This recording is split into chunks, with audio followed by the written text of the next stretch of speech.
Libro cuarto.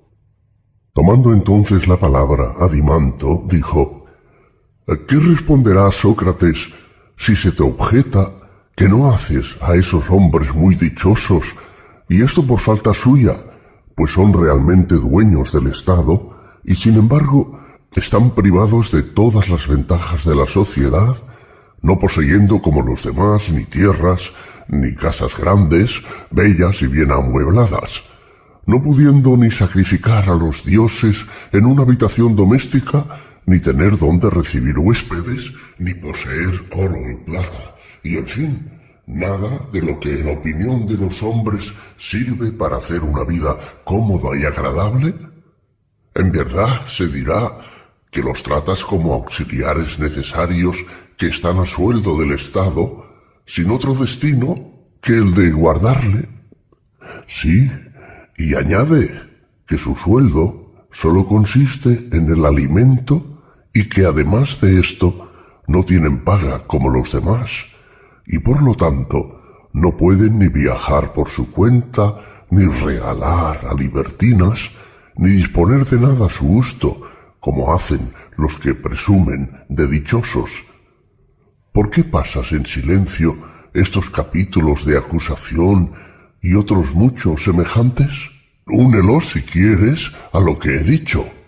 ¿Me preguntas qué defensa podemos oponer a todo esto?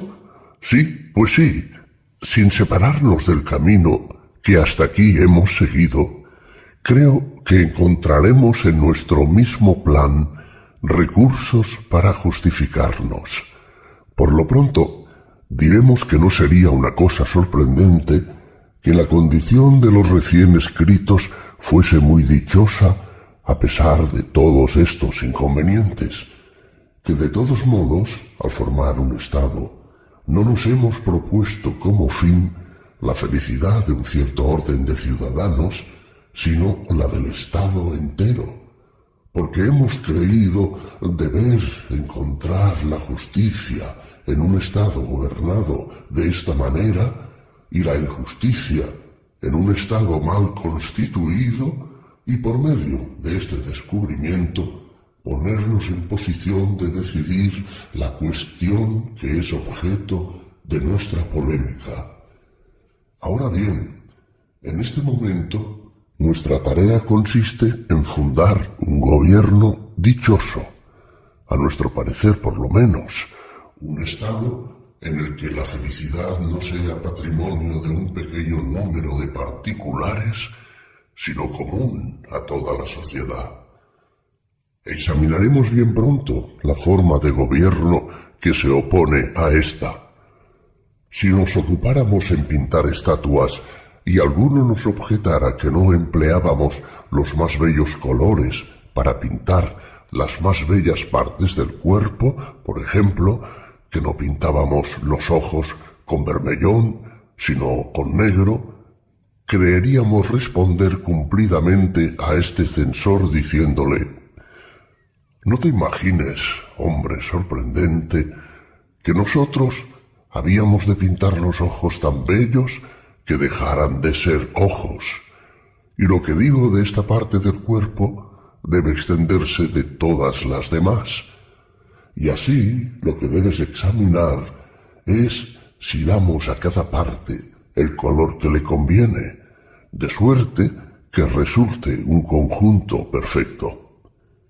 Y ahora te digo a ti otro tanto: no nos obligues a hacer que vaya unida a la condición de nuestros guardianes una felicidad que les haría dejar de ser lo que son. Podríamos, si quisiéramos, vestir a nuestros labradores con mantos señoriales, cargarlos de oro y no hacerles trabajar la tierra sino por placer. Podríamos acostar a los alfareros al pie del horno, cerca de sus ruedas, en reposo, comiendo y bebiendo anchamente y con la libertad de trabajar cuando quisieran. Podríamos hacer dichosos de la misma manera a todos los de las demás condiciones, para que el Estado entero gozase de una perfecta felicidad, pero no nos des semejante consejo, porque si lo consiguiésemos, el labrador cesaría de ser labrador, el alfarero de ser alfarero, cada cual saldría de su condición y no habría ya sociedad. Además, que los otros artesanos se mantengan o no en sus respectivos oficios no es negocio de gran importancia. Que el zapatero sea mal zapatero, que se deje corromper, o que alguno se tenga por zapatero sin serlo, la comunidad no sufrirá por esto un gran daño. Pero si los que están designados para guardar el Estado y las leyes solo son guardadores en el nombre, ya conoces que conducirán la república a la ruina, porque de ellos es de quienes depende su buena administración y su felicidad. Por consiguiente, si queremos formar buenos guardianes, pongámoslos en la imposibilidad de dañar en lo más mínimo a la comunidad. El que sea de otro dictamen y quiera hacer de ellos labradores o alegres convidados a una fiesta pública, tendrá en cuenta todo lo que se quiera menos la idea de un Estado. Por lo tanto, veamos si nuestro propósito, al establecer los guardianes, es proporcionarles la mayor felicidad posible, o si es más bien el proveer a la felicidad de todo el Estado y de convencer y precisar a los auxiliares y guardianes, como a todos los demás ciudadanos, a que cumplan lo mejor posible la tarea que les está asignada. De suerte que cuando el Estado se haya robustecido y esté bien administrado, todos participarán de la felicidad pública, unos más, otros menos, según la naturaleza les procure. Lo que dices me parece muy sensato. No sé si este otro razonamiento, que es del mismo género, te parecerá menos exacto. ¿Ven de qué se trata? Mira si lo que voy a decir no es lo que corrompe y pierde de ordinario a los artesanos. ¿Qué es lo que les pierde? La opulencia y la pobreza. ¿Cómo? De la manera siguiente. El alfarero, si se hace rico, ¿se ocupará mucho de su oficio? No, de ningún modo. Se hará, por lo tanto, cada día más holgazán y más negligente. Sí, mucho, sin duda. Y por consiguiente, peor alfarero. Sí, también, mucho peor. Por otra parte, si la pobreza le quita los medios de proporcionarse instrumentos y todo lo necesario para su arte, se resentirá su trabajo, y sus hijos y los demás obreros a quienes él enseñe serán menos hábiles. Y así, las riquezas y la pobreza dañan igualmente a las artes y a los que las ejercen. Pues sí, así parece. He aquí dos cosas en que nuestros guardianes deberán poner gran cuidado para que no entren en nuestro estado. ¿Y cuáles son? La opulencia y la pobreza, porque la una engendra la molicie, la holgazanería y el amor a las novedades, y la otra, este mismo amor a las novedades, la bajeza y el obrar mal. Convengo en ello, pero, Sócrates, te suplico que fijes tu atención en una cosa. ¿Cómo podrá nuestro Estado sostener la guerra si no tiene tesoros? Sobre todo, si tiene que habérselas con una república rica y poderosa. Es cierto que habrá dificultad para defenderse contra una sola, pero se defenderá más fácilmente contra dos. ¿Qué es lo que dices? Por lo pronto, si es preciso luchar, nuestras gentes ejercitadas en la guerra no tienen que habérselas con enemigos ricos. Sí, claro, por cierto, pero Adimanto, un luchador ejercitado al máximo en su oficio, no vencerá fácilmente a dos adversarios no púgiles, ricos y obesos? Quizá no, si ha de habérselas con los dos a la vez. ¿Qué? Si tuviese la posibilidad de huir y pudiese herir, volviéndose al que le siguiese más de cerca, y si emplease muchas veces esta estrategia a la luz del sol y en medio de un calor ardiente, ¿le sería difícil batir a muchos unos en pos de otros? Pues verdaderamente no. ¿No crees tú que los ricos de que hablamos estén más ejercitados en la guerra que en la lucha? Pues no, no creo. Por consiguiente, a lo que parece, nuestros atletas se batirán sin dificultad contra un ejército 2 o 3 veces más numeroso. Sí, estoy conforme, porque me parece que tienes razón. Y si pidiesen socorro a los habitantes de uno de los 2 estados vecinos, diciéndoles lo que es verdad, nosotros no tenemos necesidad de oro ni de plata, y nos está prohibido tenerlo. Venid a nuestro socorro, y os abandonaremos los despojos de nuestros enemigos. ¿Crees tú que aquellos a quienes se hiciesen tales ofrecimientos querrían más hacer la guerra a perros flacos y robustos que unirse a ellos contra un ganado gordo y delicado? No lo creo, pero si algún estado vecino reúne de esa manera todas las riquezas de los demás, temo que se haga temible al que carece de ellas. Dichoso tú, que crees que el nombre de estado pueda convenir a otro que al que nosotros formamos. ¿Por qué no? Es preciso dar a los demás un nombre de significación más extensa, porque cada uno de ellos no es uno, sino muchos, como se dice en el juego. Por lo menos encierra 2 que se hacen la guerra, el uno compuesto de ricos, el otro compuesto de pobres, y cada uno de ellos se subdivide en otros muchos. Si los tratas como si formaran un solo estado, errarás por completo. Pero si consideras cada uno de estos estados como compuesto de muchos y abandonas las riquezas, el poder y aun la vida de los unos a los otros, tendrás siempre muchos aliados y pocos enemigos. Todo estado gobernado por leyes sabias como las nuestras será muy grande, no digo en apariencia, sino en realidad, aun cuando no pueda poner sobre las armas más que 1000 combatientes. Con dificultad encontrarás otro mayor entre los griegos y los bárbaros, aunque haya muchos que parezcan serlos. ¿Crees tú lo contrario? No, por Zeus. Ya tenemos, pues, fijado el límite más perfecto que nuestros magistrados pueden poner al acrecentamiento del Estado y de su territorio, el cual no deben traspasar nunca. ¿Y cuál es su límite?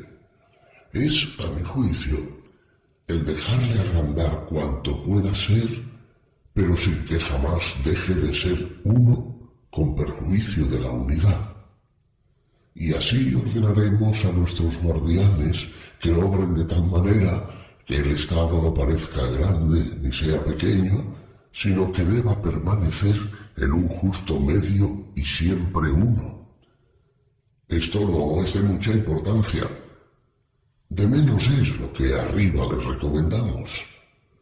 Cuando dijimos que era preciso hacer descender a la condición más humilde al hijo degenerado del guardián y elevar al rango de los guardianes a los hijos de baja condición que se hiciesen dignos de ello, quisimos por este medio hacerles entender que cada ciudadano sólo debe aplicarse a una cosa, aquella para la que está dotado, a fin de que cada particular ajustándose a la profesión que le conviene, sea uno, para que el Estado sea también uno, y no haya ni muchos ciudadanos en un solo ciudadano, ni muchos estados en un solo estado. Es cierto que este punto es más insignificante que el primero. Todo lo que nosotros, Adimanto, les ordenamos aquí no es tan importante como pudiera imaginarse, sino de poca monta. Interesa solamente observar un punto, el único grande, o más bien suficiente en vez de grande. ¿Y cuál es? La educación y la crianza. Si nuestros ciudadanos son bien educados y se hacen hombres en regla, verán por sí mismos fácilmente la importancia de todos estos puntos y de muchos otros que omitimos aquí, como todo lo relativo a las mujeres, al matrimonio y a la procreación de los hijos. Y verán, digo, que según el proverbio, todas las cosas deben ser comunes entre los amigos. Más aún, en un estado, si el primer impulso va bien, sigue agrandándose como el círculo. Una buena crianza y educación forman buenos caracteres, y estos, así imbuidos, se hacen capaces, entre otras cosas, de dar a luz hijos que les superan a ellos mismos en mérito, como sucede en los animales.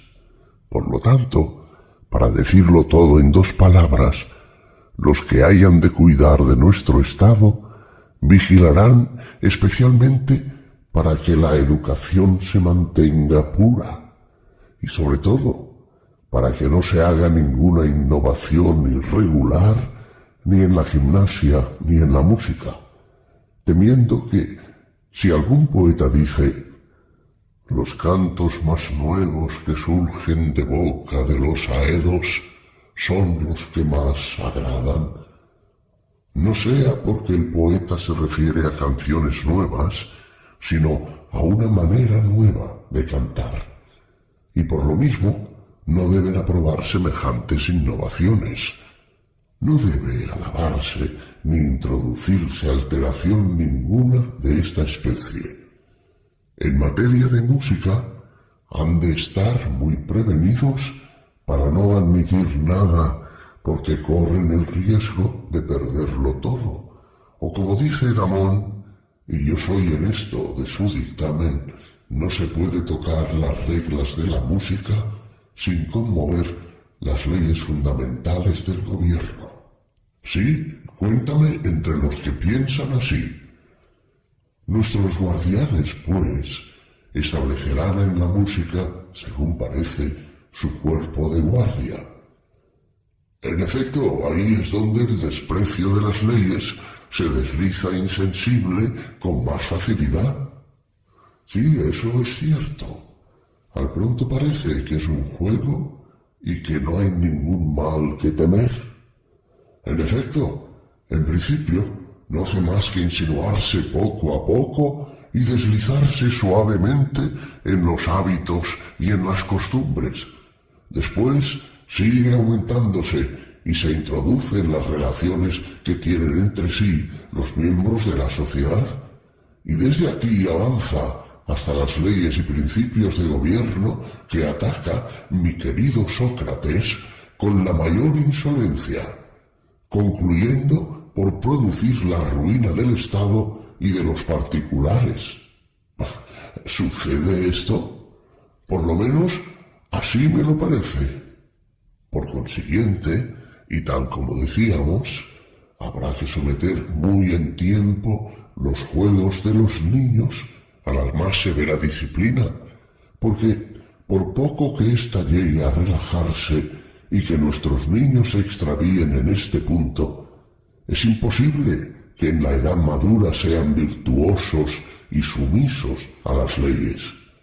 Mientras que si los juegos de los niños se someten a regla desde el principio, Si el amor al orden entra en su corazón con la música, sucederá al contrario que antes, que aquel los seguirá por doquier y los hará perfeccionarse y enderezará la anterior postración del estado. Y ellos mismos restablecerán estas reglas que pasan por minuciosas y que sus predecesores habrán dejado caer enteramente en desuso. ¿Y cuáles son esas reglas? O las siguientes: estar los jóvenes callados delante de los ancianos, levantarse cuando éstos se presentan, cederles siempre el puesto de honor, respetar a los padres, conservar el modo de vestir, de cortarse el pelo y de calzarse, todo lo relativo al cuidado del cuerpo y otras 1000 cosas semejantes. ¿No te parece? Sí, ciertamente. Sería una locura hacer leyes sobre tales objetos, pues ya se impongan por escrito o a viva voz, no por eso serían mejor observadas. Por otra parte, ningún legislador ha descendido nunca a semejantes pormenores. ¿Cómo iban a ser observadas? Parece, pues, mi querido Adimanto, que todas estas prácticas son un resultado natural de la educación, porque lo semejante no atrae siempre a su semejante. ¿Qué otra cosa, si no? Por consiguiente, al término del proceso, surgirá algo pleno y vigoroso, sea bueno o al revés. Por esta razón, yo no querría estatuir nada sobre esta clase de cosas. Pero en nombre de los dioses, emprenderemos el formar reglamentos sobre el contrato de compra y venta, los convenios, los tratos sobre la mano de obra, los insultos, las violencias, los procesos, el nombramiento de los jueces, la imposición o supresión de derechos por la entrada o salida de las mercancías por mar o tierra, y en una palabra, sobre todo lo relativo al tráfico a la ciudad y al puerto. ¿Nos atreveremos a legislar sobre ello? No es necesario prescribir nada sobre eso a los hombres de bien. Ellos encontrarán por sí mismos, sin dificultad, los reglamentos que sean precisos. Sí, mi querido amigo, si Dios les da el don de conservar en toda su pureza las leyes que nosotros hemos establecido al principio. Es que si no, pasarán su vida redactando cada día nuevos reglamentos sobre todos estos artículos. Los adicionarán haciendo correcciones sobre correcciones, imaginándose siempre que así conseguirán la perfección. Es decir, que su conducta se parecerá a la de aquellos enfermos que por intemperancia no quieren renunciar a un género de vida que altera su salud. La vida de tales enfermos es ciertamente encantadora. Todos los remedios que toman no hacen más que complicar y empeorar su enfermedad, y sin embargo esperan siempre la salud en cada remedio que se les aconseja. Ese es precisamente su estado, y no es lo más singular en ellos el que consideren como su más mortal enemigo al que les anuncia que si no cesan de comer y beber con exceso y de vivir en el libertinaje y en la desidia, de nada les servirán ni las medicinas, ni los cauterios, ni las ajaduras, ni los encantamientos, ni los amuletos. No tiene nada de encantadora, pues la gracia que tenga el irritarse contra los que nos dan buenos consejos brilla por su ausencia. Me parece que no eres partidario muy decidido de esta clase de gente. No, por Zeus. Tampoco aprobarás, pues, volviendo a nuestro asunto, un estado que observe una conducta semejante. ¿Qué te parece? ¿No es esta la conducta que observan los estados mal gobernados cuando prohíben a los ciudadanos bajo pena de muerte tocar la Constitución, mientras que, por otra parte, el que sabe adular suavemente los vicios del Estado, adelantándose a sus deseos, previniendo muy en tiempo sus intenciones y que es bastante hábil para atenderlas, pasa por un ciudadano virtuoso, por un gran político y se ve colmado de honores?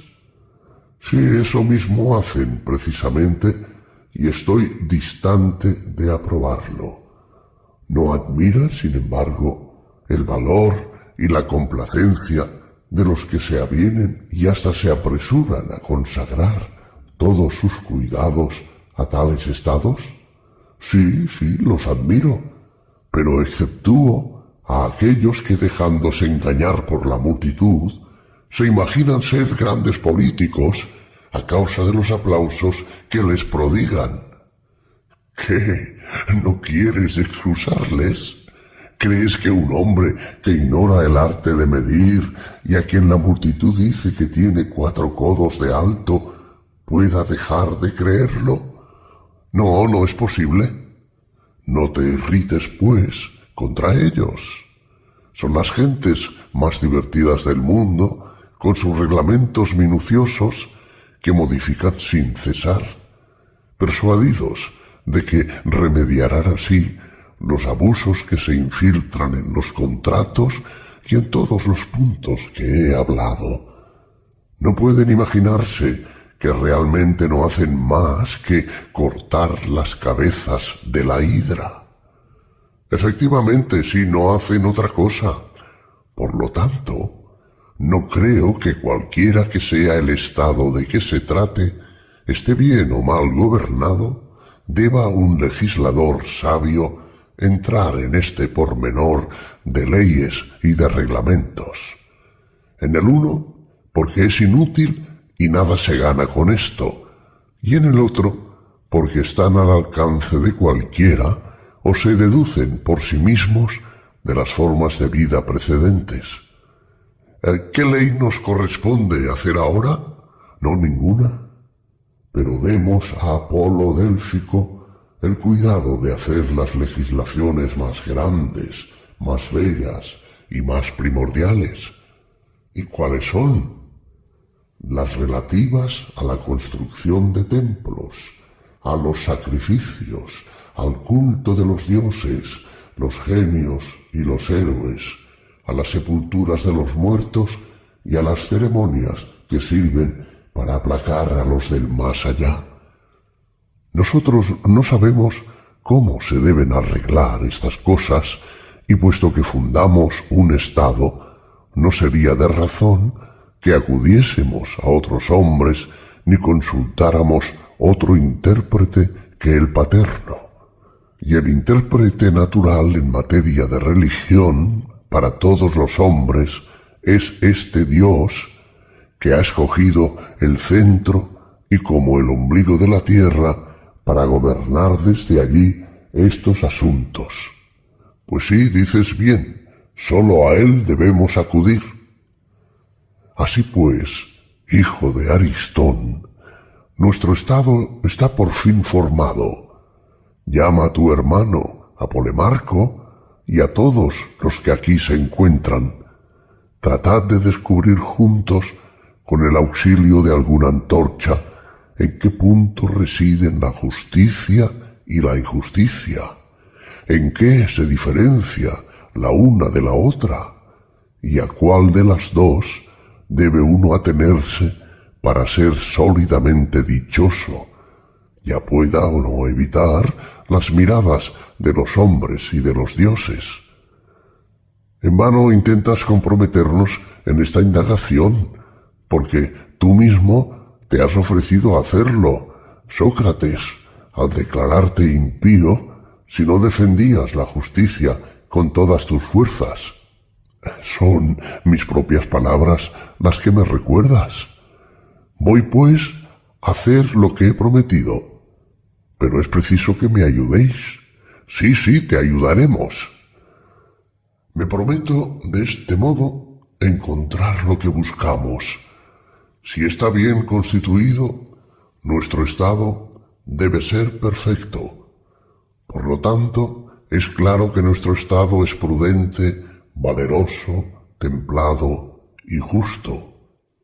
Si descubrimos cualquiera de estas cualidades en él, lo que quede será lo que no hayamos descubierto. ¿Qué es si no, claro? Si de 4 cosas buscamos una, por ejemplo, y se nos muestra, desde luego, limitaremos a ella nuestras indagaciones. Pero si conociésemos de igual modo las 3 primeras, conoceríamos también la cuarta, que sería evidentemente la que quedara por encontrar. Apliquemos, pues, este método a nuestra indagación, puesto que las virtudes de que se trata son 4. No es difícil, en primer lugar, descubrir la prudencia, pero encuentro algo de singular con relación a ella. ¿Y qué es? La prudencia reina en nuestro estado, porque el buen consejo reina en él. ¿No es así? Sí, pues sí. No es menos claro que es un tipo de ciencia este buen consejo, puesto que no es la ignorancia, sino la ciencia la que enseña a bien deliberar. Pero hay en nuestro estado ciencias de todas clases. ¿Es debido a la ciencia de los constructores el que el estado sea prudente y sabio en sus consejos?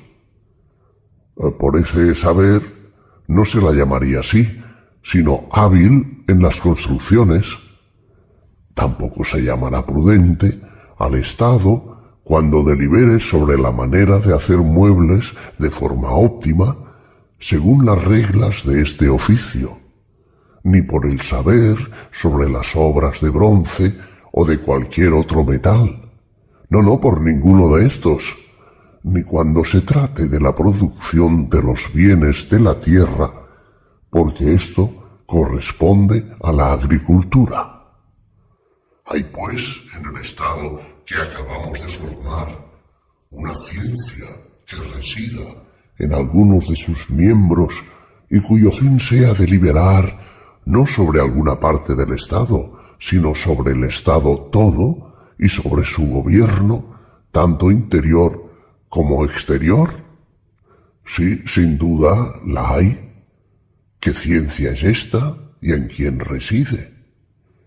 Pues es la que tiene por objeto la conservación del Estado y reside en aquellos magistrados que llamamos guardianes perfectos. Con relación a esta ciencia, ¿cómo llamas a nuestro Estado? Verdaderamente prudente y sabio en sus consejos. ¿Y de qué crees que haya más entre nosotros? ¿Excelentes broncistas o auténticos guardianes? Pues muchos más broncistas. En general, de todos los cuerpos que toman su nombre del saber que profesan, ¿no será el cuerpo de los magistrados el menos numeroso? Pues sí, con mucho. Por consiguiente, todo estado organizado naturalmente debe su prudencia a la ciencia que reside en la más pequeña parte de él mismo, es decir, en aquellos que están a la cabeza y que mandan. Y al parecer, la naturaleza produce en mucho menos número los hombres a quienes toca consagrarse a esta ciencia. Ciencia que es, entre todas las demás, la única que merece el nombre de prudencia.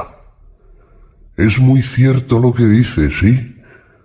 No sé por qué especie de fortuna hemos encontrado esta cosa, primera de las 4 que buscábamos, así como el punto de la sociedad en que reside. Pues me parece suficientemente indicada. En cuanto al valor, no es difícil descubrirlo. así como el cuerpo en que reside y que obliga a dar al Estado el nombre de valeroso. ¿Cómo? Hay otro medio de asegurarse de si un Estado es cobarde o animoso que examinar el carácter de los que están encargados de su defensa. Nadie podría examinando otra cosa, porque los demás ciudadanos, sean cobardes o valientes, en nada son dueños de hacer al Estado de una manera u otra. Pues no, en efecto. El Estado es valiente, pues, mediante aquella parte de él mismo en la que reside cierta virtud que conserva en todo tiempo respecto de las cosas temibles, la idea que ha recibido del legislador en su educación. ¿No es esta, en efecto, la definición del valor? No he comprendido bien lo que acabas de decir. Explícalo más. Digo que el valor es una especie de conservación. ¿Pero de qué? De la idea que las leyes nos han dado por medio de la educación, tocante a las cosas que son de temer. Digo en todo tiempo, porque en efecto el valor conserva siempre esta idea, y no la pierde jamás de vista ni en el dolor, ni en el placer, ni en los deseos, ni en el temor. Voy, si quieres, a explicarte esto con una comparación. Sí quiero. ¿Sabes la manera como se arreglan los tintoreros cuando quieren teñir la lana de púrpura? Entre las lanas de toda clase de colores escogen la blanca. La preparan enseguida con el mayor cuidado a fin de que tome el color más brillante posible y después de esto la tiñen. Esta clase de tintura no se borra y la tela, ya se lave simplemente o ya se la jabone, no pierda su brillantez, mientras que si la lana que se intenta teñir tiene ya otro color, o si se sirve de la blanca sin la conveniente preparación, ¿ya sabes lo que sucede? Pues sí, ni el color dura, ni tiene brillantez.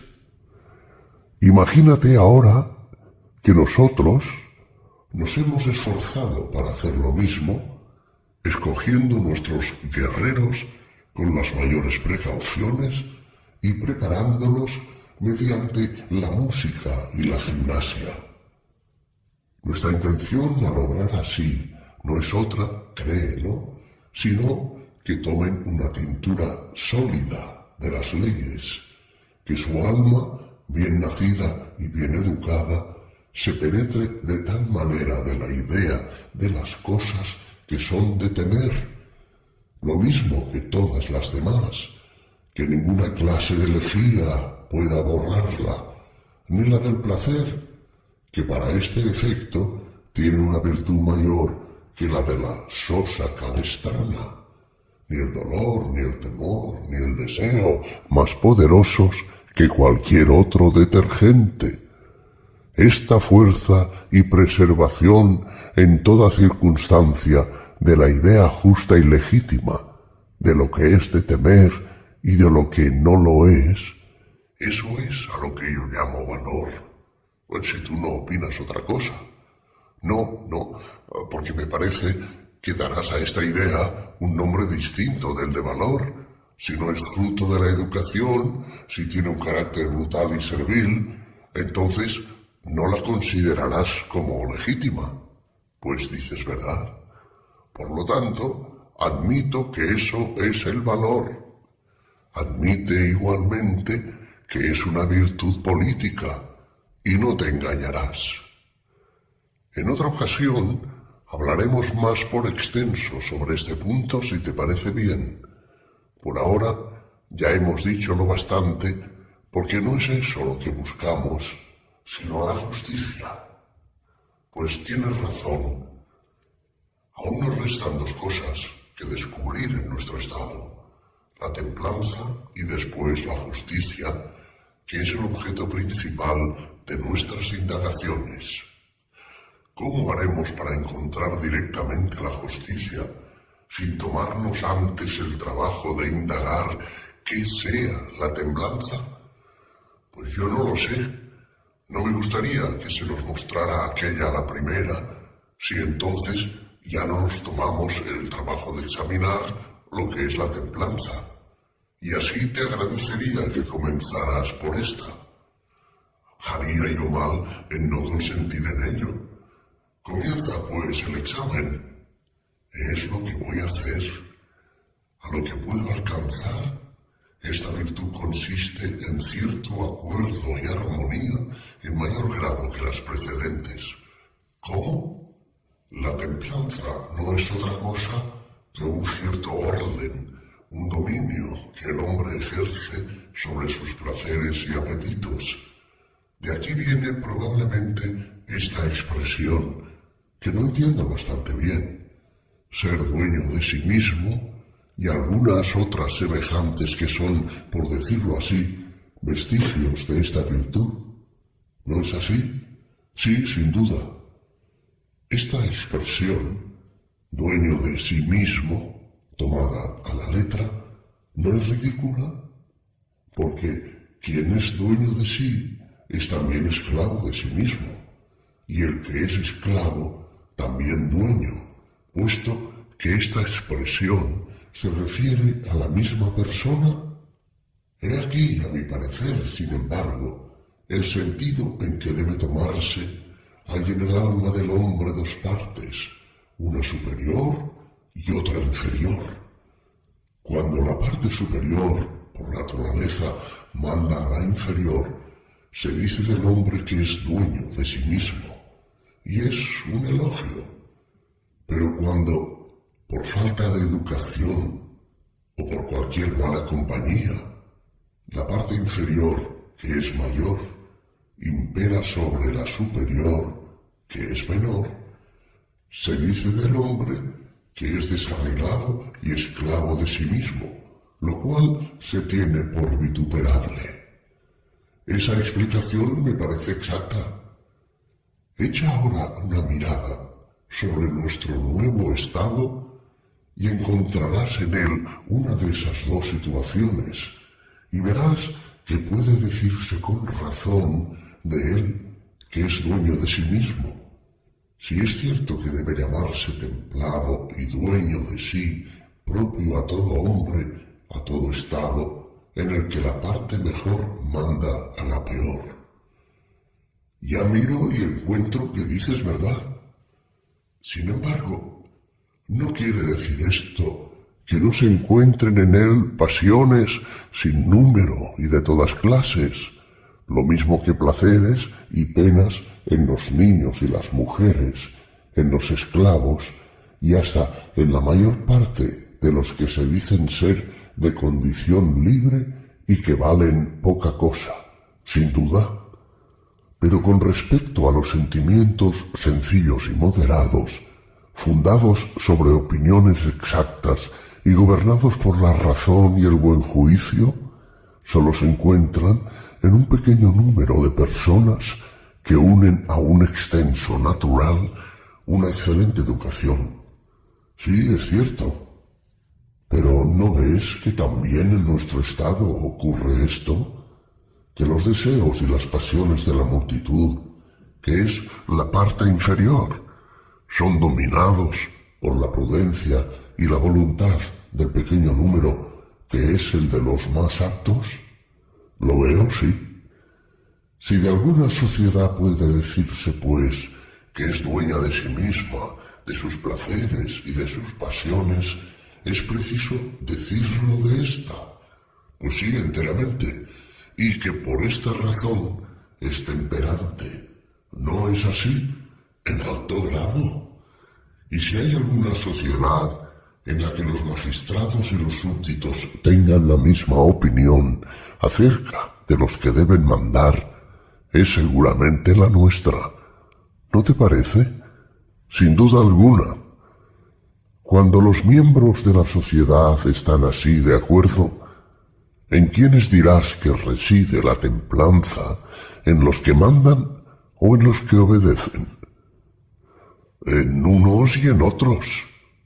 Ya ves cuán fundada era nuestra conjetura cuando comparábamos la templanza con una cierta armonía. ¿Por qué razón?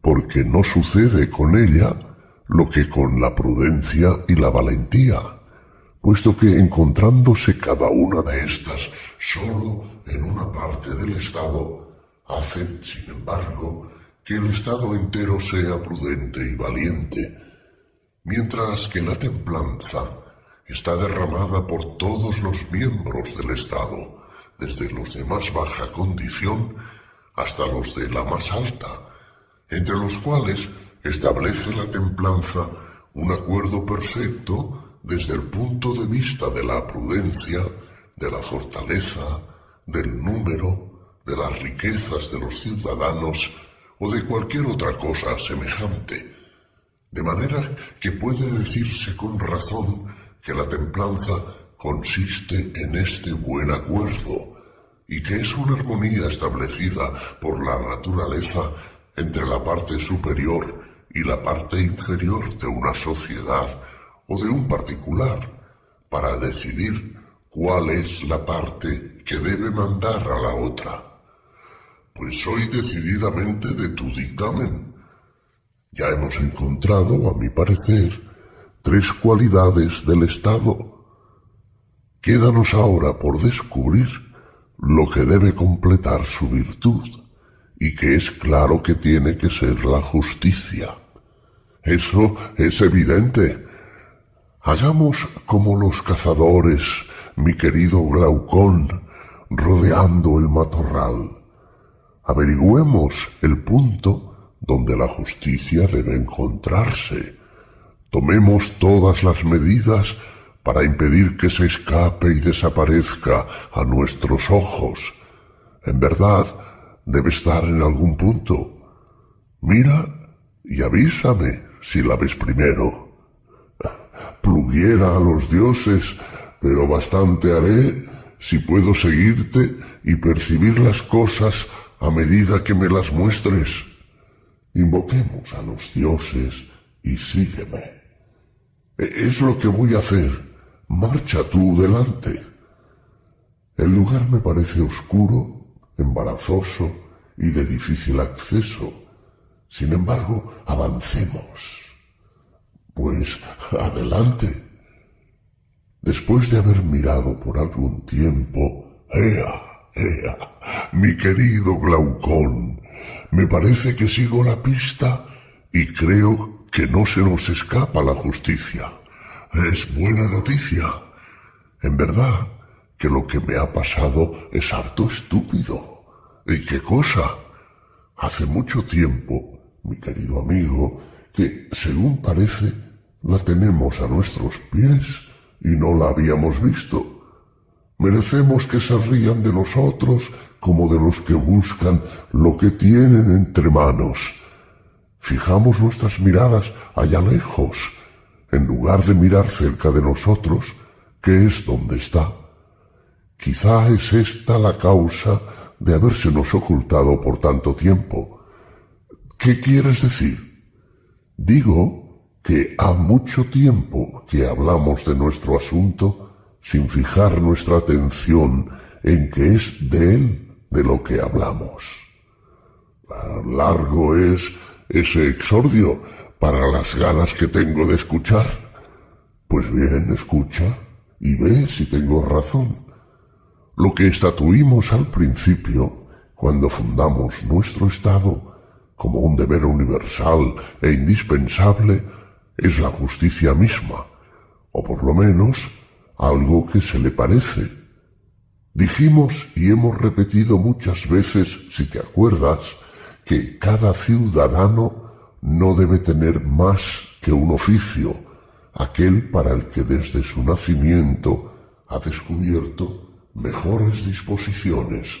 Eso es lo que dijimos, en efecto, pero hemos oído decir a otros, y nosotros mismos, Lo hemos repetido muchas veces, que la justicia consiste en ocuparse únicamente en sus negocios sin afanarse en mil actividades.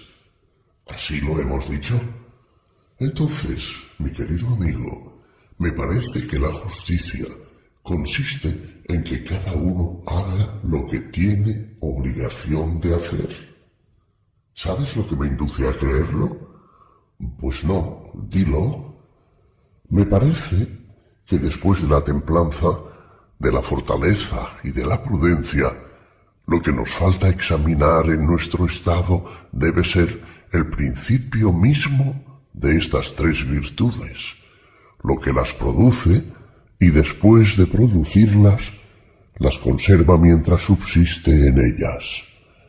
Ya dijimos que si encontrábamos estas tres virtudes, lo que quedara, puestas estas aparte, sería la justicia. Precisamente tiene que ser ella. Si nos viéramos en la necesidad de decidir qué es lo que contribuirá más a hacer nuestro estado perfecto, si la concordia entre los magistrados y los ciudadanos, o la idea legítima e inquebrantable de nuestros guerreros, de lo que debe temerse y de lo que no debe temerse, o la prudencia y la vigilancia de los que gobiernan, o en fin, esta virtud mediante la que todos los ciudadanos, mujeres, niños, hombres libres, esclavos, artesanos, magistrados y súbditos, se limitan cada uno a su oficio sin mezclarse con los demás, no sería difícil dar nuestro fallo, pues muy difícil, y cómo no había de serlo. Y así esta virtud, que contiene a cada uno en los límites de su propia tarea, no contribuye menos, según parece, a la perfección del estado que la prudencia, la fortaleza y la templanza. Desde luego, así pues, tendrás a la justicia como igualmente importante para el bien del Estado que aquellas otras, enteramente. Asegurémonos de esta verdad por otro camino. Los magistrados en nuestro Estado no han de estar encargados de dar sus fallos en los juicios, sin duda. ¿Y qué otro fin pueden proponerse en sus juicios, sino el impedir que nadie se apodere de los bienes ajenos, ni tampoco que se les prive de los suyos propios? Pues ningún otro. Pensando que esto es lo justo, sí, luego la posesión y práctica de lo que a cada uno corresponde será lo que consideramos justicia. Esto es, mira si eres tú del mismo dictamen que yo, que el carpintero se ingiera en el oficio del zapatero o el zapatero en el de carpintero, que cambien sus instrumentos y sus retribuciones, o que el mismo hombre desempeñe los dos oficios a la vez. ¿Crees tú que este desorden cause un gran mal a la sociedad? Pues no, sin duda. Pero si el que la naturaleza ha destinado a ser artesano o negociante, ensoberbecido con sus riquezas, su crédito, su fuerza o cualquiera otra ventaja semejante, se ingiere en el oficio del guerrero, o el guerrero en las funciones del consejero y del guardián, sin capacidad para ello. Si hiciesen un cambio con los instrumentos propios de su oficio y con las ventajas que van unidas a ellos, o si un mismo hombre quisiese desempeñar a la vez estos oficios diferentes, entonces creo yo, y tú indudablemente creerás conmigo, que semejante trastorno y tal confusión producirán infaliblemente la ruina del Estado. Infaliblemente. La confusión y mezcla de estos tres órdenes de funciones es, por tanto, el acontecimiento más funesto que puede tener lugar en un estado. Puede decirse que es su verdadero crimen. Totalmente cierto. Y bien, el más grande crimen contra el Estado, ¿no dirás que es la injusticia? Pues sí, cómo no. En esto, pues, consiste la injusticia, de donde se sigue, a la inversa, que cuando cada uno de los órdenes del Estado, el de los negociantes, el de los auxiliares y el de los guardianes, se mantiene en los límites de su oficio y no los traspasa, esto debe ser lo contrario de la injusticia, es decir, la justicia y lo que hace que un Estado sea justo. Me parece que no puede ser de otra manera. No lo afirmemos aún demasiado alto. Veamos antes si lo que acabamos de decir de la justicia así considerada puede aplicarse a cada hombre en particular, porque ¿qué más podemos exigir? En el caso contrario, será preciso encaminar nuestras indagaciones en otra dirección, pero en este momento procuraremos dar fin y cabo a la indagación que hemos emprendido en la seguridad de que nos sería más fácil conocer cuál es la naturaleza de la justicia en el hombre si ensayábamos antes contemplarla y encontrarla en un modelo más grande. Hemos creído que un Estado nos ofrecería el modelo que deseábamos, y sobre este fundamento hemos formado uno, el más perfecto que nos ha sido posible, porque sabíamos bien que la justicia habría de encontrarse necesariamente en un Estado bien constituido. Traslademos a nuestro pequeño modelo, es decir, al hombre, lo que hemos descubierto en el grande, y si en el uno corresponde todo al otro, las cosas marcharán bien. Si hay en el hombre algo que no convenga a nuestro gran modelo, repetiremos el ensayo, y comparándolos de nuevo, frotando el uno con el otro, por decirlo así, haremos salir la justicia como salta la chispa del frote de dos astillas, y a la claridad que arroje la reconoceremos en nosotros mismos sin temor de engañarnos. Así procederemos con método y así hay que hacerlo. Ahora bien, cuando se dice de dos cosas, de las cuales una es más grande y otra más pequeña, que son la misma cosa, ¿son o no semejantes en razón de lo que hace que se diga que son una misma cosa? Semejantes. Luego, el hombre justo, en tanto que es justo, no se diferenciará en nada de un Estado justo, sino que será perfectamente semejante a él. Pero ya hemos hecho ver que nuestro Estado es justo, porque cada uno de los tres órdenes que lo componen obra conforme a su naturaleza y a su destino. Y hemos visto también que participa de ciertas cualidades y disposiciones de estos tres órdenes por su prudencia, su valor y su templanza. Luego, si encontramos, amigo mío, en el alma del hombre estas tres especies, y entre ellas hay la misma subordinación, le daremos la misma consideración que hemos dado al Estado, con idéntica disposición de sus tres cualidades. No podremos menos de hacerlo así. Aquí nos tienes envueltos, mi querido amigo, en una cuestión trivial relativa al alma. Se trata de saber si tiene o no en sí las tres especies de que acabamos de hablar. No es tan trivial, según creo, porque al parecer, Sócrates, el proverbio tiene razón. Lo bello es difícil, pienso como tú, pero ten entendido, Glaucón, que si continuamos aplicando el mismo método, nos será imposible descubrir lo que buscamos. El camino que debe conducirnos al término es mucho más largo y mucho más complicado. Sin embargo, este método puede darnos aún una solución que convenga a nuestra investigación anterior.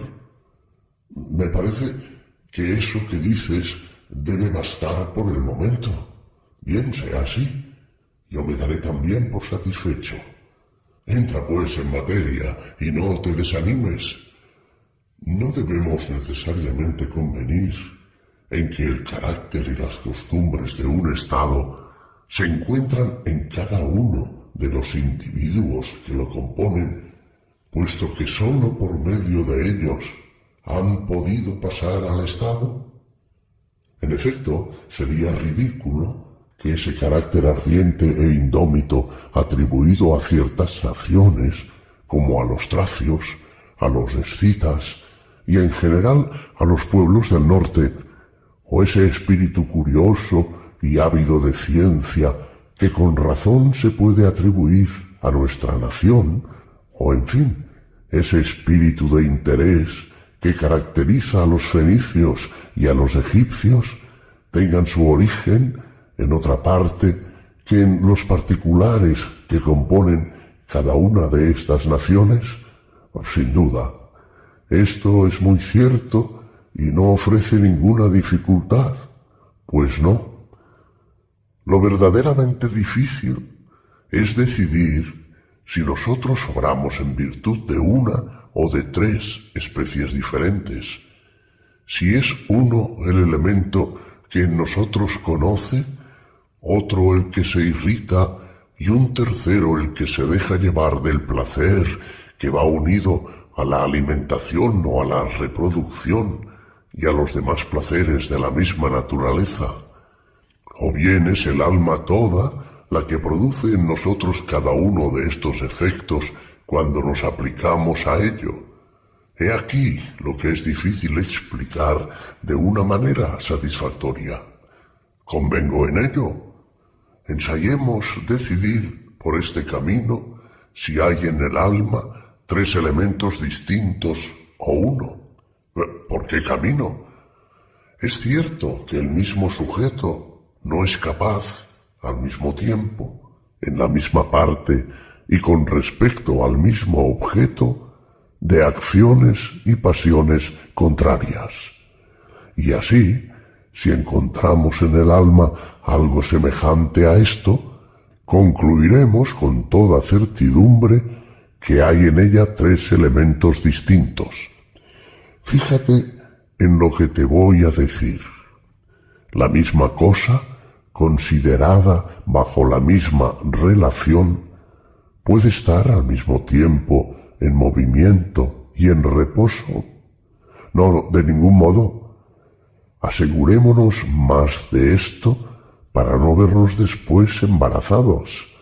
Si alguno nos objetase que un hombre puesto en pie y que sólo mueve las manos y la cabeza está a la vez en reposo y en movimiento, le contestaríamos que no habla con exactitud y que lo que debe decirse es que una parte de su cuerpo se mueve mientras que la otra está en reposo.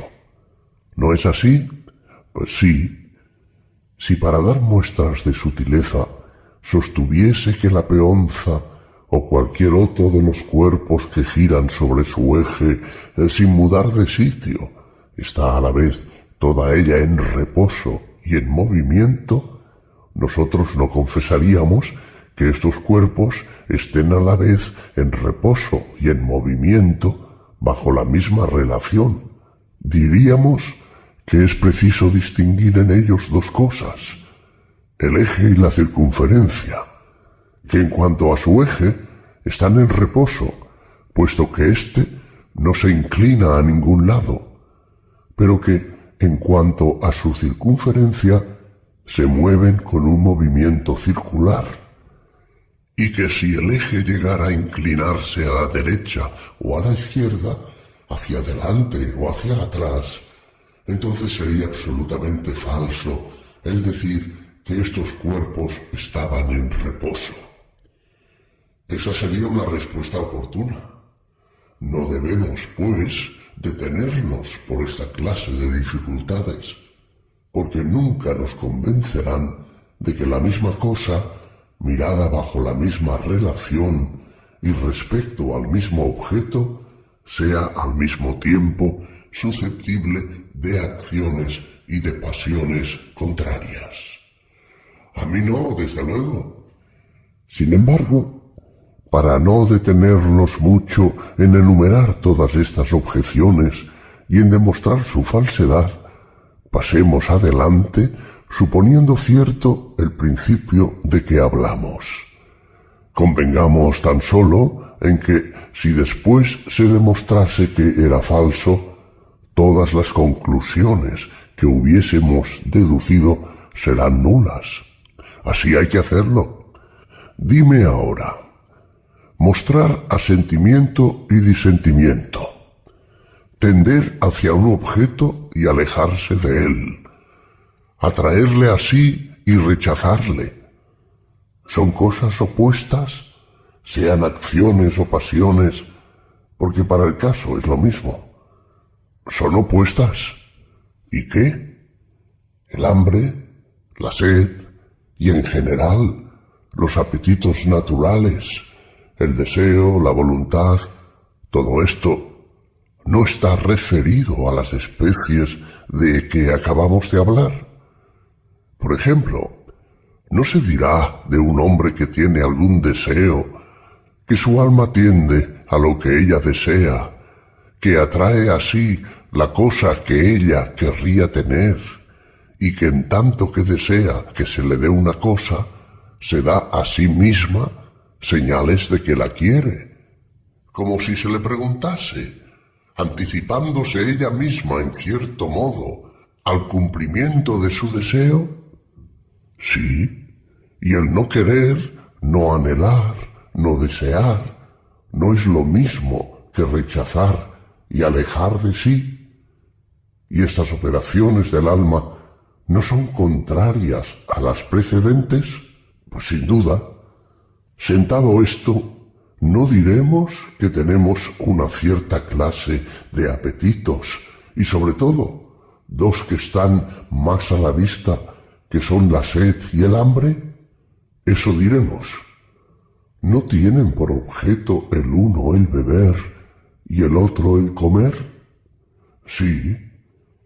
La sed, en tanto que sed, es otra cosa en el alma que el deseo de lo dicho.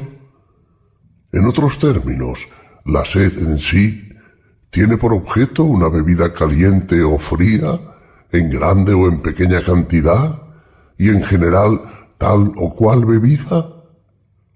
¿O no es cierto más bien que si se une a la sed el calor, este calor añade al deseo de beber el de beber frío?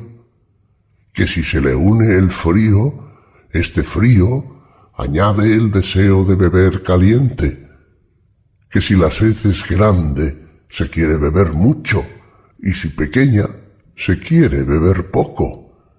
Mientras que la sed en sí misma no es otra cosa que el deseo de la bebida, que es su objeto propio, como el comer es el objeto del hambre. Es cierto, cada deseo, considerado en sí mismo, se dirige a su objeto, considerado también en sí mismo, y las cualidades accidentales son las que, uniéndose a cada deseo, hacen que se dirija hacia tal o cual modificación de su objeto. No nos dejemos alucinar, pues, por la objeción siguiente: nadie desea meramente la bebida, sino una buena bebida, ni meramente la comida, sino una buena comida, porque todos desean las cosas buenas. Por lo tanto, si la sed es un deseo, es el deseo de algo bueno, cualquiera que sea su objeto, sea la bebida, sea otra cosa, y lo mismo sucede con los demás deseos.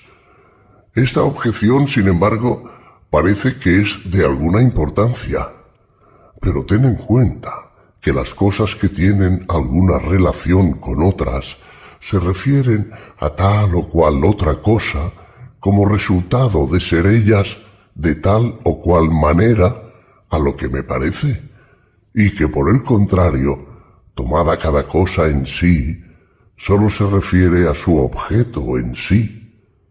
No entiendo lo que dices. ¿No entiendes que lo que es más grande no lo es sino a causa de la relación que tiene con una cosa más pequeña? Sí, lo entiendo. ¿Y esa otra cosa será algo más pequeño? Sí. Y si es mucho más grande, lo es con relación a una cosa mucho más pequeña. ¿No es cierto? Sí. Y que si ha sido, o si algún día ha de ser más grande, es con relación a una cosa que ha sido o que será más pequeña. Pues sin duda, en la misma forma, lo más tiene relación con lo menos, lo doble con la mitad, lo más pesado con lo más ligero, lo más rápido con lo más lento, lo caliente con lo frío, y así de lo demás. ¿No es así? Enteramente. ¿Y qué decir respecto a las ciencias? ¿No ocurre lo mismo? La ciencia en sí tiene por objeto todo lo que puede o debe ser conocido en sí, sea lo que sea. Pero una ciencia particular tiene por objeto tal o cual conocimiento. Por ejemplo, cuando se inventó la ciencia de construir casas, no se le dio el nombre de arquitectura para distinguirla de las otras ciencias. ¿Es cierto? Y no procedía a esta distinción de que esta ciencia especial en nada se parecía a ninguna otra. Sí. ¿Y por qué era así? Repito, sino porque tenía tal objeto particular. Lo mismo digo de las demás artes y de las demás ciencias. Ya comprendes ahora, sin duda alguna, cuál era mi pensamiento cuando decía que las cosas referidas en sí mismas a un objeto sólo se refieren a ese objeto en sí mismo, y que teniendo tal o cual relación con un objeto, son ellas tales o cuales. Por lo demás, no quiero decir por esto que una cosa sea tal como su objeto, que por ejemplo, la ciencia de las cosas que sirven o dañan a la salud sea sana o enferma, ni que la ciencia del bien y del mal sea buena o mala. Lo único que pretendo es que, puesto que tal ciencia no tiene el mismo objeto que la ciencia en general, sino que tiene uno determinado, es decir, lo que es útil o dañoso a la salud, esta ciencia resulta así también determinada, lo que hace que no se le dé simplemente el nombre de ciencia, sino el de medicina, caracterizándola por su objeto. Comprendo tu pensamiento y lo tengo por verdadero. No incluyes la sed en el número de las cosas que tienen relación con otras y que se refieren a alguna cosa. Sí, a la bebida. De manera que tal sed tiene relación con tal bebida, mientras que la sed en sí no es la sed de una tal bebida, buena o mala, en grande o en pequeña cantidad, sino simplemente de la bebida. Totalmente de acuerdo. Por consiguiente, el alma de un hombre que meramente tiene sed no desea otra cosa que beber. Esto es lo que quiere, y esto es lo único a que se dirige. Es evidente. Y así, cuando busca la bebida y hay algo que le separa de su propósito, es imposible que sea el mismo principio el que le obliga a abstenerse y el que le excita a la sed y le arrastra como una bestia hacia la bebida.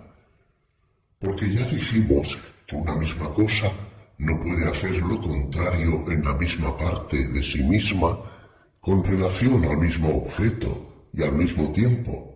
No, eso no puede ser. Lo mismo que no habría razón para decir, a mi juicio, de un arquero que con sus dos manos atrae el arco hacia sí y lo rechaza al mismo tiempo, sino que debe decirse que atrae el arco hacia sí con una mano y lo rechaza con la otra. Muy bien. ¿No hay personas que tienen sed y no quieren beber?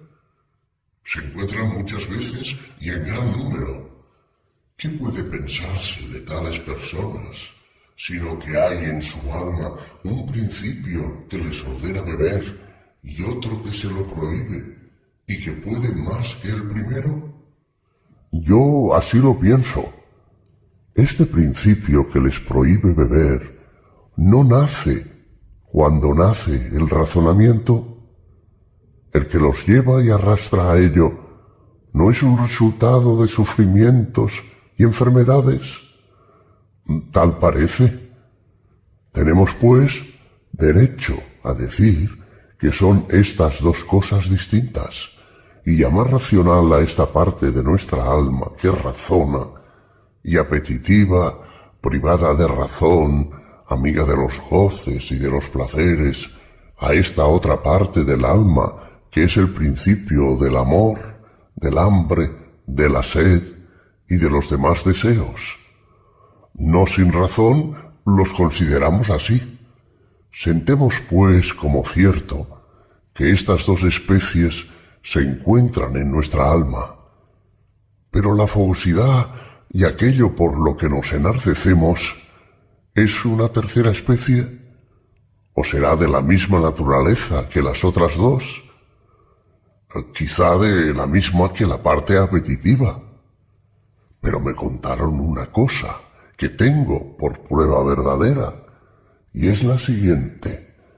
Leoncio, hijo de Aglayón, volviendo un día del Pireo, percibió de lejos, a lo largo de la muralla septentrional, unos cadáveres tendidos junto al verdugo y sintió a la vez un deseo violento de aproximarse para verlos y un temor mezclado de aversión a la vista de cuadro semejante.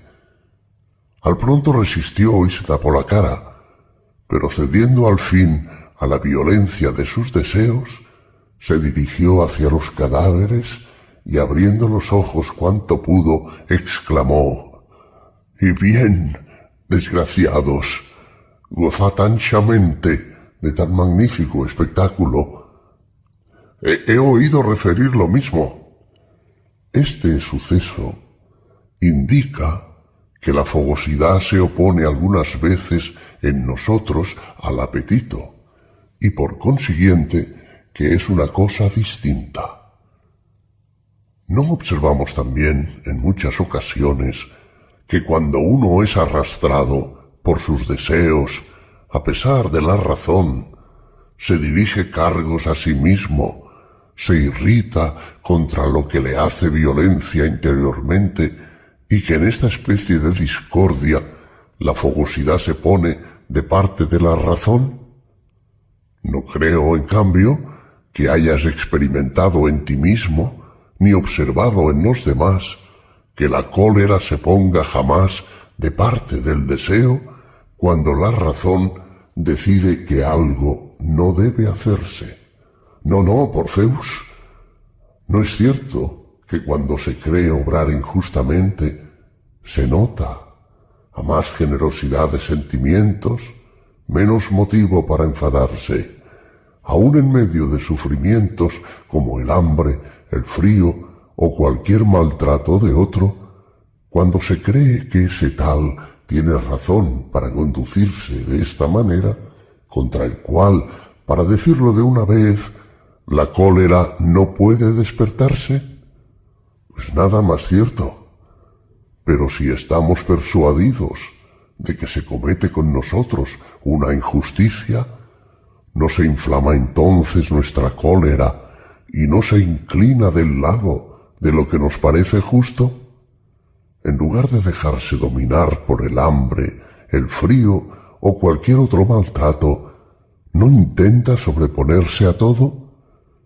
¿Cesa ni un solo momento de hacer esfuerzos generosos hasta que ha obtenido satisfacción, o la muerte le ha quitado el poder, o la razón, siempre presente en nosotros, la ha apaciguado y dulcificado como un pastor tranquiliza a su perro? Esa comparación es tanto más justa cuanto que, como hemos dicho, los auxiliares en nuestro estado deben estar sometidos a los magistrados, como los perros están a los pastores. Comprendes muy bien lo que quiero decir, pero he aquí una reflexión que te suplico que oigas. ¿Qué reflexión? Que la fogosidad nos parece ahora una cosa distinta de como la entendimos al principio. Pensábamos que era parte de lo apetitivo y ahora estamos muy distantes de pensarlo así, y vemos que cuando se suscita en el alma alguna rebelión, la cólera toma siempre las armas en favor de la razón. Del todo cierto. ¿Y es diferente de la razón o tiene algo de común con ella, de suerte que no haya en el alma tres, sino dos especies, la razonable y la concupiscible? O más bien, así como nuestro estado se compone de tres órdenes, el negociante, el auxiliar y el deliberante, el apetito irascible entra también en el alma como un tercer principio, cuyo destino es secundar la razón, siempre que no haya sido corrompido por una mala educación. Necesariamente es un tercer elemento. Muy bien, pero necesitamos demostrar que es distinto del racional, como hemos demostrado que es distinto del apetitivo. Eso no es difícil. Vemos que los niños, apenas salen al mundo, están ya sujetos a la cólera, y que para algunos nunca luce la razón, y en la mayor parte muy tarde. Dices muy bien, por Zeus. También puede servir de prueba lo que pasa con los animales, y asimismo podemos traer a colación el testimonio de Homero citado más arriba. Golpeándose el pecho, reprende así su alma. Es evidente que Homero presenta aquí dos principios distintos increpándose mutuamente, lo que razona sobre qué es mejor o peor contra lo que se enardece irracionalmente. Perfectamente dicho. En fin, hemos llegado, aunque con gran dificultad, a mostrar claramente que hay en el alma de cada hombre las mismas partes que en el estado y en igual número. Es cierto, no es ahora necesario que el particular sea prudente de la misma manera y en la misma forma que el estado, ¿cómo si no? Y que igual que el particular es valiente, de la misma manera lo sea también el estado. En una palabra, que todo lo que contribuye a la virtud se encuentre lo mismo en uno que en otro. Por lo tanto, mi querido Glaucón, diremos que el hombre es justo del mismo modo que el Estado. También esa es una consecuencia necesaria. No hemos olvidado tampoco que el Estado es justo cuando cada uno de los tres órdenes que lo componen hace únicamente lo que le corresponde. No creo que lo hayamos olvidado. Acordémonos, pues, de que cada uno de nosotros será justo y cumplirá su deber cuando cada una de las partes de sí mismo realice su tarea. Sí, es preciso no olvidarlo. No pertenece a lo racional mandar, puesto que en ello es donde reside la prudencia, y que a ello toca también la inspección sobre toda el alma, y no toca a la fogosidad obedecerlo y secundarlo enteramente. ¿Y cómo se podrá mantener un perfecto acuerdo entre estas dos partes, sino mediante esa mezcla de la música y de la gimnasia de que hemos hablado antes, y cuyo efecto será, de una parte, nutrir y fortificar la razón con buenos preceptos y enseñanzas, y de otra, dulcificar y apaciguar el valor por el encanto del ritmo y de la armonía? Bien seguro. Estas dos partes, así educadas e instruidas en lo que les es propio, gobernarán la apetividad que ocupa la mayor parte de nuestra alma y que es insaciable por su naturaleza. Tendrán buen cuidado de que, después de haberse aumentado y fortificado con el goce de los placeres del cuerpo, no salga de sus límites propios y no pretenda arrogarse sobre el alma una autoridad que no le pertenece y que produciría en el conjunto un extraño desorden. Sí, sin duda. En caso de un ataque exterior, tomarán las mejores medidas para la seguridad del alma y del cuerpo. La una deliberará, la otra combatirá, y secundada por el valor, ejecutará las órdenes de aquella.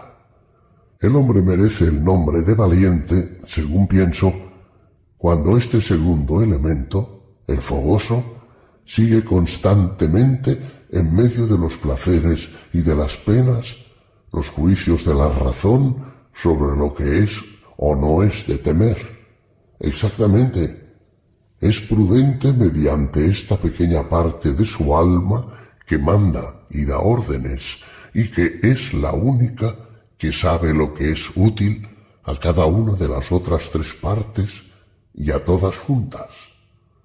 Es cierto, y no es también templada mediante la amistad y la armonía que reinan entre la parte que manda y las que obedecen, cuando estas dos últimas están de acuerdo en que a la razón corresponde mandar y que no debe disputársele la autoridad.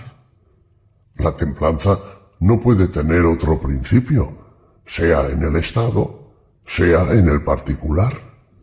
En fin, mediante todo lo que hemos dicho repetidas veces, será también justo, forzosamente. ¿Qué, pues? ¿Hay por ahora algo que nos impida reconocer que la justicia en el individuo es la misma que en el Estado? No lo creo. Si en este punto nos quedase alguna duda, la haríamos desaparecer del todo aportando ciertas ideas corrientes. ¿Cuáles? Por ejemplo, si respecto de nuestro estado y del varón formado sobre este modelo por la naturaleza y por la educación, se tratase de examinar si este hombre pudiera quedarse para él un depósito de oro o de plata prestado, ¿crees que nadie le supondría capaz de un hecho semejante, sino aquellos que no están como él, formados según el modelo de un estado justo? Pues no, nadie. No estará asimismo lejos de profanar los templos, dilapidar y hacer traición en la vida pública al Estado o en la privada a sus amigos? Pues sí, bien lejos. De faltar en manera alguna a sus juramentos y a otros compromisos, sin duda. El adulterio, la falta de respeto para con sus padres y de veneración para con los dioses, he aquí faltas de las que será menos capaz que otro cualquiera, que cualquier otro combinó. La causa de todo esto no es la subordinación establecida entre las partes de su alma y la aplicación de cada una de ellas a cumplir su obligación, tanto de gobernar como de obedecer, pues no puede ser otra. Pero, ¿conoces tú alguna otra virtud que no sea la justicia, que pueda formar hombres y estados de este carácter? No, lo por Zeus. Vemos, pues, ahora, con toda claridad, lo que al principio no hacíamos más que entrever. Apenas habíamos echado los cimientos de nuestro estado, cuando, gracias a alguna divinidad, hemos encontrado como un modelo de la justicia. Enteramente cierto. Y así, mi querido Glaucón, cuando exigíamos que el que hubiese nacido para zapatero o carpintero o para cualquier otra cosa desempeñase bien su oficio y no se mezclase en otras cosas, nosotros trazábamos una imagen de la justicia que nos ha sido de provecho. Esto es patente. La justicia, en efecto, es algo semejante a lo que prescribíamos, aunque no se refiere a las acciones exteriores del hombre, sino a su interior, no permitiendo que ninguna de las partes del alma haga otra cosa que lo que le concierne y prohibiendo que las unas se entremetan en las funciones de las otras. Quiere que el hombre, después de haber ordenado cada una las funciones que le son propias, después de haberse hecho dueño de sí mismo y de haber establecido el orden y la concordia entre estas tres partes, haciendo que reine entre ellas perfecto acuerdo, como entre los tres términos de una armonía, el grave, el agudo y el medio, y los demás intermedios, si los hubiere. Después de haber ligado unos con otros todos los elementos que lo componen, de suerte que de su reunión resulte un todo bien templado y bien concertado. Entonces es cuando comienza a obrar, ya se proponga reunir riquezas o cuidar su cuerpo, ya consagrarse a la vida privada o la vida pública, que en todas estas circunstancias dé el nombre de acción justa y buena a la que crea y mantiene en él este buen orden, y el nombre de prudencia a la ciencia que preside las acciones de esta naturaleza, que por el contrario llame acción injusta a la que destruye en él este orden, e ignorancia a la opinión que preside una acción semejante. Mi querido Sócrates, nada más verdadero que todo lo que dices. Por lo tanto, no se dirá que mentimos si aseguramos que hemos encontrado lo que es un hombre justo, un estado justo, y en qué consiste la justicia. No por Zeus. ¿Lo afirmaremos, pues? Sí, lo afirmaremos. Sea así. Y ahora me parece que nos falta examinar lo que es la injusticia. Claro está, puede ser otra cosa que una sedición de aquellos tres elementos que se extralimitan, entrando en lo que no es de su incumbencia, usurpando atribuciones ajenas, una sublevación de la parte contra el todo del alma para arrogarse una autoridad que no le pertenece, porque por su naturaleza está hecha para obedecer a lo que está hecho para mandar. Y diremos nosotros que este extravío y turbación es injusticia, indisciplina, cobardía, ignorancia, en una palabra, total perversidad. Eso es. Así pues, el cometer acciones injustas y actuar injustamente, así como el realizar acciones justas, sabemos distinguirlo con claridad si realmente tenemos clara la injusticia y la justicia. ¿Cómo? En realidad, sucede con ellas respecto al alma lo que sucede con las cosas sanas y nocivas al cuerpo. ¿En qué aspecto? En que las cosas sanas dan la salud y las cosas nocivas dan la enfermedad. Lo mismo que las acciones justas producen la justicia, las acciones injustas, la injusticia. Dar la salud es establecer entre los diversos elementos de la constitución humana el equilibrio natural que somete los unos a los otros. Engendrar la enfermedad es hacer que uno de estos elementos domine a los demás contra las leyes de la naturaleza, o sea, dominado por ellos. Sí, es cierto.